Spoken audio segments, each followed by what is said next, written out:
ETF index mutual funds నేర్చుకుని stock మార్కెట్లో రాణించాలనుకుంటున్నారా? వెంటనే ఈ నెంబర్కి కాల్ చేయండి. నమస్తే, వెల్కమ్ టు సుమన్ టీవీ. నేను పద్మిని. ప్రస్తుతంతో పాటు సిఏ నాగార్జున రెడ్డి గారు ఉన్నారు. ఆయన గురించి ప్రత్యేకమైన ఇంట్రొడక్షన్ అవసరం లేదు. ఆయన చార్టెడ్ అకౌంటెంట్, అలాగే సోషల్ అనలిస్ట్ కూడా. సో ఈ రోజు చాలా టాపిక్స్ ఉన్నాయి. అటు టాక్ ఆఫ్ ది టౌన్ బంగారం, మరి దీనికి సంబంధించి బోల్డ్ అన్ని అప్డేట్స్ ఉన్నాయి. అటు లోన్స్ మీద తీసుకునేటటువంటి విషయాల మీద కూడా విప్లవాత్మకమైనటువంటి నిర్ణయం తీసుకుంది ఆర్బీఐ అని చెప్పొచ్చు.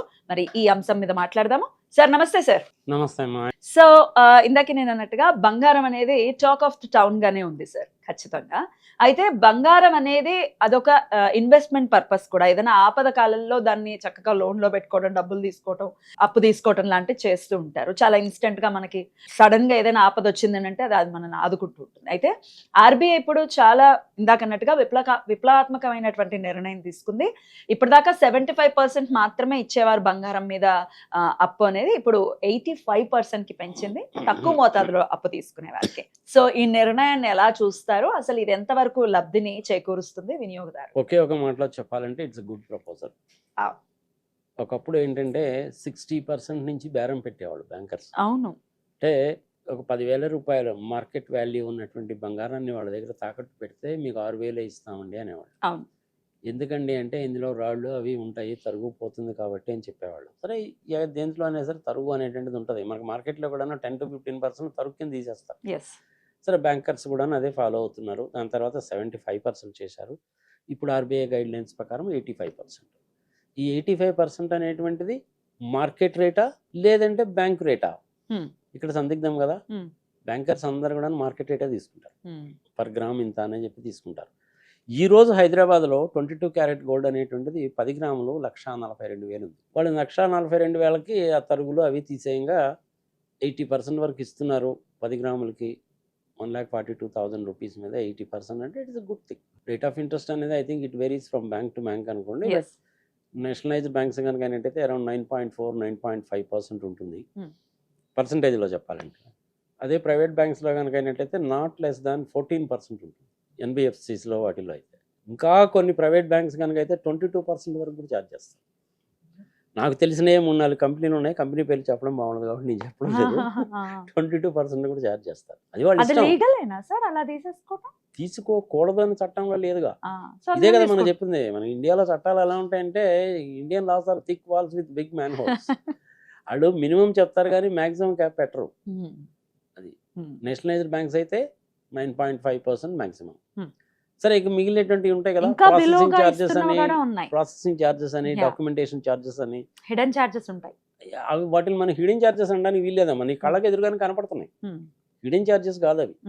Processing charges, documentation charges, valuation charges, ఈ 3 కూడాను హిడెన్ ఛార్జెస్ కాదు. నువ్వు కట్టి తీరవలసిందే. ప్రైవేట్ బ్యాంక్స్ లో అయితే అది బాగా ఎక్కువ ఉంటుంది.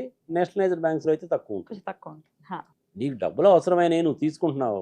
ఇదేంటండి మీరు 22% ఎందుకు తీసుకుంటున్నారండి అంటే నిన్ను తీసుకోమని చెప్పి నీ ఇంటికి వచ్చాను బతిలాడేటవాడు. నీ అవసరాన్ని బట్టి నువ్వు తీసుకుంటున్నావు. తీసుకోకూడదని చెప్పి ఆర్బీఐ చెప్పడంలా. It is as simple as that. It's a good proposal by RBI. Right. అయితే 2.5 lakhs లోపు తీసుకుంటే 85% ఇస్తున్నారు. 2.5 lakhs పైన అయితే డిపెండ్స్ అపాన్ ద అమౌంట్ కొంచెం తగ్గుతోంది. ఇప్పుడు అరౌండ్ 5 lakhs వరకు తీసుకుంటే కనుక 75% ఇస్తున్నారు. సో తక్కువ అప్పు చేసే వారికి ఎక్కువ లబ్ధి అనేది ఉంది. దీన్ని ఎలా చూడొచ్చు? అది మంచిదే కదమ్మా. It's quite good. 1,00,000 రూపాయలు తీసుకున్నాడు వాడు అనేసి అంటే వాడికి ఏ ఎమర్జెన్సీ వచ్చి నిజంగానే గోల్డ్ పెట్టి తీసుకుంటున్నాడో మనకు తెలియదు. అందుకని అమౌంట్ ఎక్కువ ఇస్తున్నాడు, రేట్ ఆఫ్ ఇంట్రెస్ట్ అంతే ఉంటుంది. లబ్ధి పొందుతారు. అంటే చిన్న అమౌంట్స్లో లోన్ తీసుకునే వాళ్ళకి లబ్ధి కలిగించడానికి కోసం ఆర్బీఐ వాళ్ళు తీసుకొచ్చినటువంటి నిబంధన మంచి నిబంధన, ఆహ్వానించదగ్గందే. ప్రజలు కూడా తెలుసుకోండి. ప్రైవేట్ బ్యాంకర్స్ దగ్గరికి వీలైనంత వరకు వెళ్ళకండి. గోల్డ్ ఇంపార్టెన్స్ ఏంటంటే క్లుప్తంగా కనుక చెప్పాలి అనేసి అంటే ఆర్బీఐ వాళ్ళ దగ్గరే ఇప్పుడు 880 టన్నుల బంగారం ఉంది. మొన్న ఈ మధ్య కూడాను 62 టన్నుల బంగారం కొన్నారు. ఆప్షన్కి వచ్చేసిందా లేకపోతే ఎట్లా సార్? కొనేశారు. వీళ్ళొక్కళ్ళే కాదు, ప్రపంచవ్యాప్తంగా అందరూ కొన్నారు. డాలర్ రేట్ ఎప్పుడు పడిపోతుందో ఏంటో తెలియదు. యుద్ధం వచ్చింది. ఈ కారణాలన్నింటినీ దృష్టిలో పెట్టుకొని బంగారం అయితే సేఫ్ అన్న ఉద్దేశంతో బంగారం కొన్నారు. ఆర్బీఐ వాళ్ళు కూడా కొన్నారు. 880 టన్నులు మన దగ్గర ఉంది. దేశవ్యాప్తంగా మీ దగ్గర నా దగ్గర ఉన్న బంగారం ఇంచుమించుగా 25,000 టన్నులు ఉంది. ఒక్క అనంత పద్మనాభ స్వామి టెంపుల్లోనే 4,500 కోట్ల రూపాయలు విలువైన బంగారం ఉంది. ఇంకా ఒక నేల మాడిగా తెరవలేదు. నిజాం గారి దగ్గర కూడాను ఆ రోజుల్లో బంగారము వజ్రాలు చాలా ఉండేవి. సరే ఆ రాచరిక వ్యవస్థ అదంతా పోయిన తర్వాత మన నిజాం గారు ఏమో ఆస్ట్రేలియా వెళ్ళిపోయారు 1948. సంగతి సమాచారం మనకు తెలిసిందే. సెప్టెంబర్ 17వ తారీఖు తెలంగాణ విమోచన జనము అదే అంతా తెలిసిందే. ఆయన దగ్గర ఉన్నటువంటి బంగారము విలువ ఇప్పుడు ఉన్నటువంటి దాన్ని బట్టి కనుక చూస్తే ఇంచుమించుగా 10,000 కోట్ల రూపాయలు. అది మొత్తం కూడాను సెంట్రల్ గవర్నమెంట్ వాళ్ళు స్వాధీనం చేసుకున్నారు. ఢిల్లీలో ఆయన కట్టించినట్టు హైదరాబాద్ హౌస్ కూడాను సెంట్రల్ గవర్నమెంట్ కిందనే ఉంది.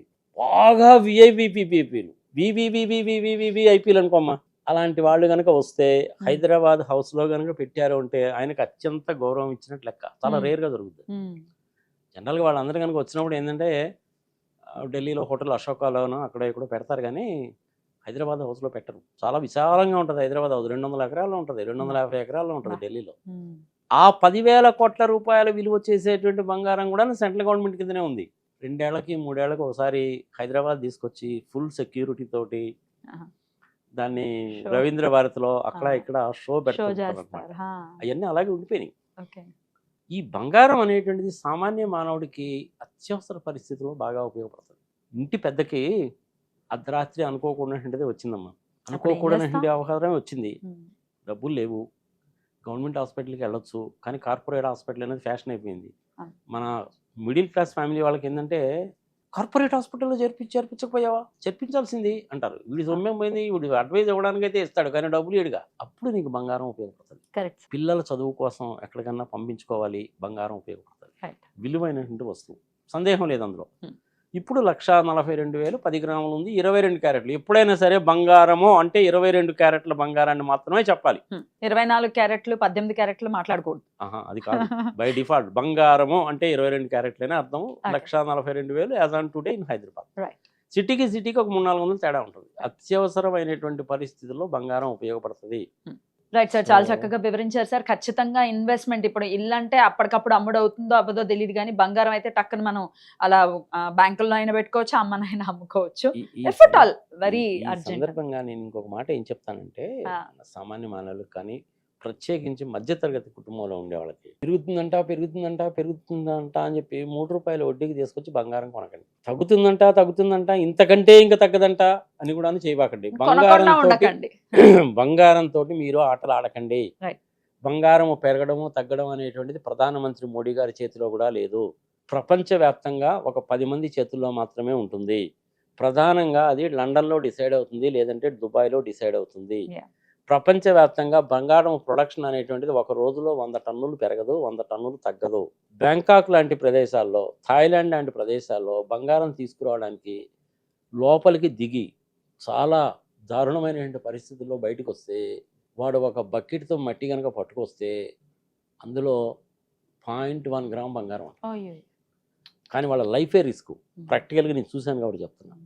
అయినప్పటికీ అలా కష్టపడి తీస్తూ ఉంటారు. ఒకప్పుడు ఇండియాలో కోలార్ ఫీల్డ్స్లో బంగారం అనేటువంటిది ఉత్పత్తి అయ్యేది. ఇప్పుడు మనం అది వయబుల్గా లేదు ఎకనామికల్గా అన్న ఉద్దేశంతో మానేశారు. ఇప్పుడు ఇండియాలో బంగారము అంటే మనం దిగుమతి చేసుకోవలసినదే. Point number 1. ఒకప్పుడు ఆఫ్రికా ఖండంలో బాగా బంగారం దొరికేది. బ్రిటిష్ వాళ్ళు ఉన్నప్పుడు ఏం చేయాలంటే అక్కడ ఉన్న బంగారాన్ని అంతా కూడా దోచేశారు. ఇప్పుడు వాళ్ళ దగ్గర కూడా బంగారం లేదు. బంగారం అంతా కూడా అధీనంలో ఉండేటువంటిది ప్రపంచవ్యాప్తంగా 10 మంది కంటే ఎక్కువ ఉండడం. ఆ 10 మంది కూడా ఎవరు అంటే మాఫియాలు అని అనక తప్పదు. అందులో జేపీ మార్గన్ వాళ్ళు ఉంటారు, హెచ్ఎస్బిసి బ్యాంక్ వాళ్ళు ఉంటారు, బ్లాక్ చైన్ వాళ్ళు ఉంటారు, తర్వాత డీప్ స్టేట్ వాళ్ళు ఉంటారు, ఓపెన్ సొసైటీ అని పేరు పెట్టుకొని తిరిగేసిన వాళ్ళు ఉంటారు. వీళ్ళందరూ కూడా ఆధిపత్యం ఉంటుంది. బంగారము mafia gangs, drugs mafia gangs, pharmaceuticals mafia gangs, financial things mafia gangs, oil mafia, drugs mafia, ఆయుధాలు తయారు చేయడము అమ్మడము ఇది కూడా పెద్ద మాఫియా. వీళ్ళందరూ మాఫియాలే. దయచేసి సామాన్య మానవుడు పెరుగుతుందని చెప్పి కొనడము, తగ్గుతుంది ఇంతకంటే తగ్గదని కొనడం లాంటి పిచ్చి పనులు చేయకండి, నష్టపోతారు. మరి బంగారం అనేటువంటిది తగ్గుతుందా అండి ఇంత చెప్పినా కానీ మళ్ళీ అడుగుతారు. ఇది నెక్స్ట్ టాపిక్ లో నేను ఎలాగో అడిగే టాపిక్ అది ఇంకోసారి ఇంకో వీడియోలో మాట్లాడాలి బంగారాన్ని గురించి. Right sir, thank you so much sir. నమస్తే. నమస్తే.